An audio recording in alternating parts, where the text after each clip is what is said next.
Raise your hand if you slept well every night this week. Okay, I did because I've been doing a little experiment for the past 3 months, and I'll get to that in just a bit. Now, raise your hand if you slept well a couple of nights this week. Okay, now raise your hand if you struggled this week to get a good night's sleep and you're so glad it's Friday. I know it can feel like it's just so daunting when you cannot get a good night's rest. Hi, I'm Leslie Gadet. I am a self-care specialist for busy female entrepreneurs, helping them make self-care their number one priority to support them in life and business so that they stay sharp, focused, and wake up with more energy to tackle their daily activities with confidence. And I wanted to talk to you today about 3 things that you can do to help you improve your energy, because it's so important, especially if you are busy. We are living in such a busy world right now.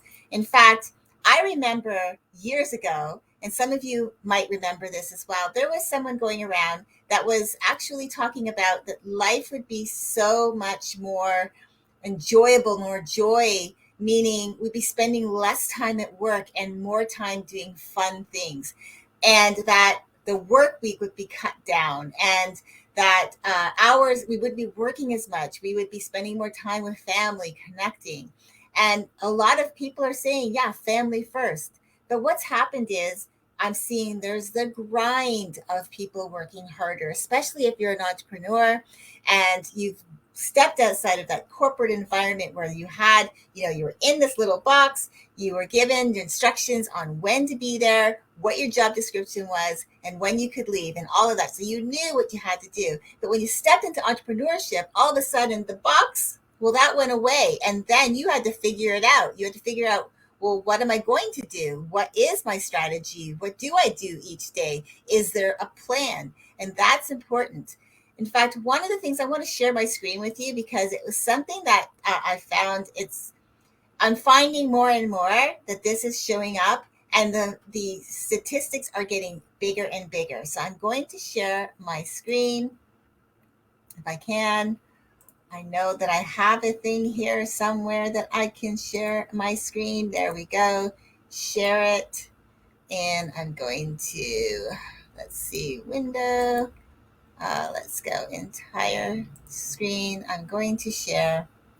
Let's see, a Chrome tab and a window. Share. All right, I'm going to go here. So you can see, nope, I'm going to actually have to stop sharing because I just can't seem to get that to show up for me. So give me a second. So I'll keep talking as I'm putting this together. I wanted to share this with you because I really feel it's so important to really take a look at and to think about. So according to Forbes, a report was recently done, like just recently, because I was doing some research. They recently did a study around burnout. And female business owners are more likely to say they've experienced burnout in the past month than their male counterparts. Specifically, here's the number which kind of blows my mind.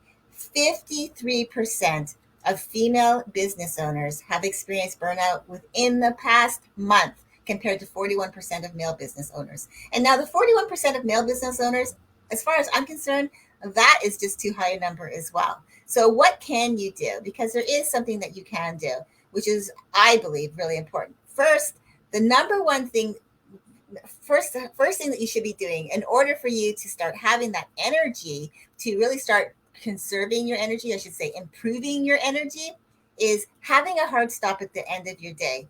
I cannot reiterate how important it is for you to make sure that you have a hard stop. You shouldn't be going the entire day without breaks. That's another video I'm going to do.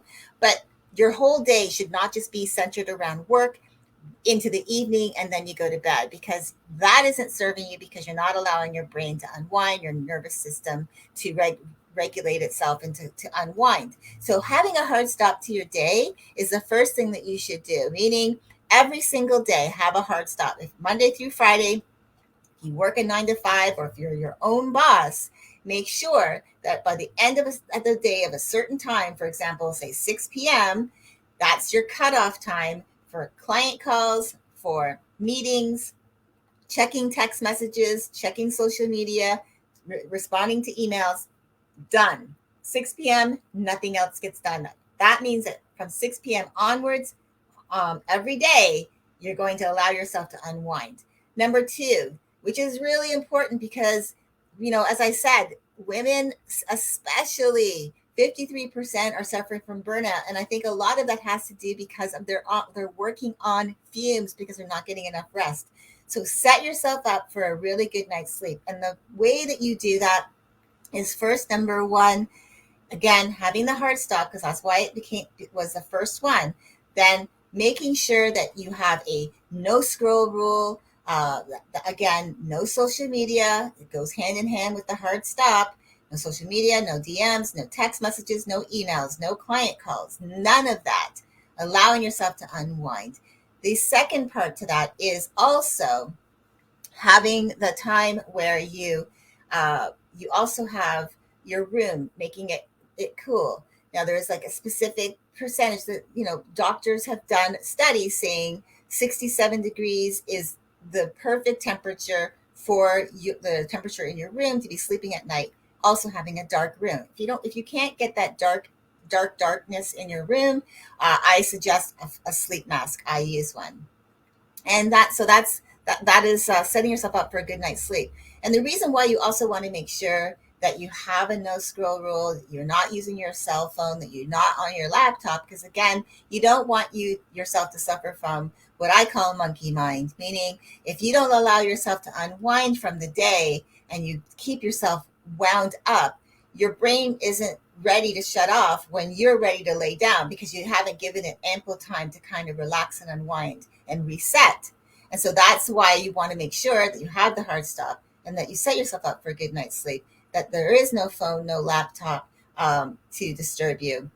And if you have to have your phone by your bed because it's just something that you need, put it on silent so that it's not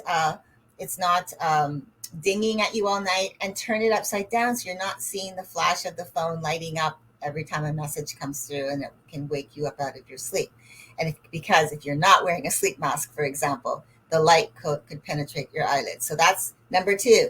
So the third one is positioning yourself for a good night's sleep. This one was really interesting to me because I actually was reading an article done by Shape Magazine, and they wrote specifically around different positions for sleeping. And this is what I wanted to share with you around that, because for me, I've been doing a little experiment for the last 3 months. I have been paying attention to how I sleep, meaning I'm paying attention to how I go to sleep, and I'm paying attention to how I'm waking up. So sleeping on your right side, they say it's bad for you. It really could be bad for you because on your right side, it houses all your entire cardiovascular system. So added pressure on this part of your body, it's actually constricting your rib cage, and it can strain your lungs. So according to clinical psychologist Michael Bruce, who's also the author of the Sleep Doctor's Diet Plan, Lose Weight Through Better Sleep, he says sleeping on your back is the best position because your head's facing straight up, your weight's evenly distributed on your spine, and it makes it the most orthopedically sound position. However, he says, if you are prone to snoring, sleeping on your back might not be the best position for you, because it would mean that sleeping on your back, especially if you suffer from sleep apnea, it might not be good for you to sleep on your back. So sleeping on your side is better for you. But again, it's not your right side that you're sleeping on. When you sleep on your back, he says that it allows gravity to pull down on your face and your chest, right? Which is beneficial for those suffering from acid reflux. So if you suffer from acid reflux, this is a great position for you. With your head slightly elevated, your stomach sits below your esophagus, so acid and food are less likely to come back up. Now, I don't know about you, but if that's something I suffered from, I think this would be a great thing to do. I've actually trained my body to know how I'm sleeping. So the thing is, when you sleep on your back and you can't, then the next best position, which they say the best, second best position, is sleeping on your left side, because it allows for your cardiovascular return. And your heart can, meaning your heart can easily pump blood throughout your body when there's less pressure on that region. So again, sleeping on your right side is not really good for you. Sleeping on your left side is good for you, but sleeping on your back is best, unless of course you suffer from sleep apnea. And then they go on to talk about other things like with your one leg up isn't really good for you either, because especially if you hike one limb up while you're sleeping, it doesn't really help you. It may do more harm than good. It's better actually to have both legs up if you're going to do that.